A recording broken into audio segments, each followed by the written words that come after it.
Bonjour à toutes et tous, je suis ravie de vous retrouver ici pour ce troisième pilier pour être et créer votre vie, qui est « Je suis ma priorité ». Vous voyez, il n'est pas 11 h, il doit être au moins 11 h 10 parce qu'aujourd'hui c'est la rentrée des classes et que je ne me suis pas mise en priorité, je suis même allée faire vacciner notre chien. Et je trouve que c'est réellement drôle et cool que je sois aujourd'hui dans ce troisième pilier. Je suis ma priorité. Ça me fait aussi un très joli rappel à moi-même. Je ne sais pas comment les femmes se comportaient autour de vous quand vous étiez petit ou petite. Moi, j'avais une grand-mère qui, lorsqu'il n'y avait pas assez de viande pour manger, donnait son morceau de viande soit à ses enfants ou carrément à son mari. Cette grand-mère passait beaucoup de temps à cuisiner. Par contre, elle passait aussi beaucoup de temps debout pendant que nous mangions, à savoir si celui-ci ou celui-là avait ce qu'il lui fallait. Ou à servir les autres avant que les autres lui demandent quelque chose. Alors chez moi, en tout cas, ça n'a pas été une habitude de voir des gens se mettre en priorité. Et j'ai beaucoup jugé les femmes et les hommes qui le faisaient en me disant que c'était vraiment des gros égoïstes, qui pensaient qu'à eux, alors qu'aujourd'hui je le vois complètement différemment. Si vous avez des enfants, vous avez peut-être dû remarquer qu'ils n'écoutent absolument rien quand vous leur parlez. Eh bien non, ils fonctionnent autrement. Ils n'écoutent pas ce qu'on leur raconte, par contre, ils regardent ce que l'on fait. Alors on a beau leur dire qu'il faut qu'ils se mettent en priorité, ce qu'ils font très bien d'ailleurs, eh bien, ils vont regarder ce que nous faisons nous et à l'âge adulte, très souvent reproduire ce que nous avons fait nous. Donc, il est super cool de dire, même à des enfants ou à d'autres, qu'il faut faire comme ci ou il faut faire comme ça. Mais ensuite, ils vont aller regarder vraiment ce que nous faisons et se dire qu'il y a quelque chose qui ne va pas du tout entre nos faire et nous dire. Se mettre en priorité, pour moi, ça veut dire plusieurs choses.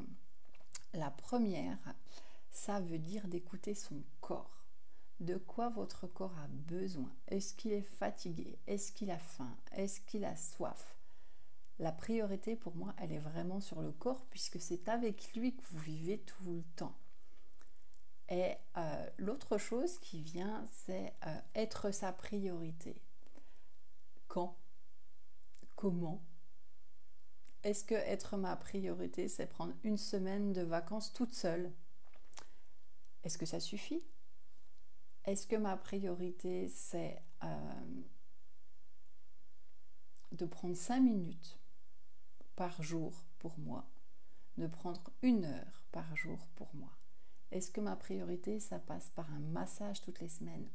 Ou est-ce que ça passe par des petites choses que je peux faire toute seule, par exemple? Marcher à pieds nus dans l'herbe alors qu'il y a de la rosée. Comme je vous disais, moi j'ai beaucoup jugé les personnes qui se mettaient en priorité, surtout les femmes. Parce que pour moi, quand on était une femme, eh bien, la priorité c'était ses enfants. Et j'ai beaucoup fait de choses pour mes enfants, ce que je ne regrette pas. Mais je pense que si j'avais des enfants maintenant, eh bien, je ferais ça très différemment. Et je me disais aussi, quand je voyais ces femmes qui se mettaient en priorité, qu'elles n'aimaient pas leurs enfants. Alors qu'en fait, ça n'a absolument rien à voir. J'ai une question. Comment voulez-vous contribuer aux autres si vous êtes au bout du rouleau? J'entendais souvent ma maman dire qu'elle était la 5e roue du carrosse. Alors si on regarde un carrosse, il n'y a que 4 roues.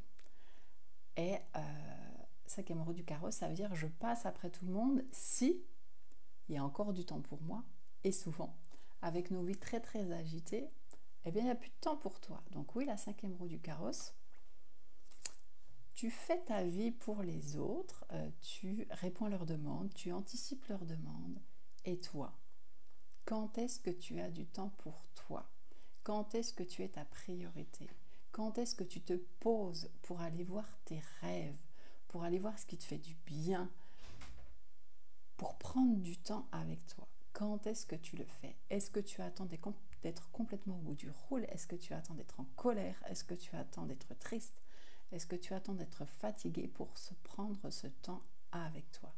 Comme je vous le disais, ça n'a pas besoin d'être quelque chose d'exceptionnel. Ça n'a pas besoin de durer longtemps. Par contre, le message que j'envoie à mon corps, c'est qu'il est important, c'est que j'entends ce qu'il me dit et que je suis heureuse d'être avec lui. Le message aussi que j'envoie à l'univers, au niveau de mes vibrations, c'est « Ok, j'ai compris. Maintenant, c'est moi en premier. Maintenant, je fixe des limites. Maintenant, j'aime mes enfants, j'aime mon mari, j'aime les gens qui sont autour de moi. Mais je suis capable de leur dire non, parce que lorsque je leur dis non, je me dis un grand, grand oui à moi. » Ce que je vous propose cette semaine, c'est de mettre en place ou de commencer à mettre en place un petit rituel qui va vous montrer au fur et à mesure que vous êtes votre priorité. Pas votre priorité une fois par an, pas votre priorité une fois par mois, pas votre priorité une fois par semaine, tous les jours.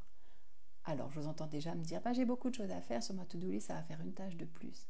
Non, c'est pas une tâche de plus. Si vous le voyez comme ça, c'est pas la peine de le faire. Regardez-le comme un jeu. Ok, je me lève ce matin. Qu'est-ce que je fais pour moi? Quel message j'ai envie d'envoyer à mon corps? Quel message j'ai envie d'envoyer à l'univers? J'espère que ce que je viens de vous dire vous a contribué. Pour ceux qui ne me connaissent pas, je suis Élodie Girardot-Lanner. Je propose des formations énergétiques et des accompagnements sur 3 mois et sur 6 mois, dans l'idée d'être qui vous êtes et de créer votre vie selon vos envies. Je vous souhaite une super belle semaine, sous le soleil, sans enfants, peut-être au travail. Mais ce que j'aimerais insuffler, c'est que chacun et chacune crée sa vie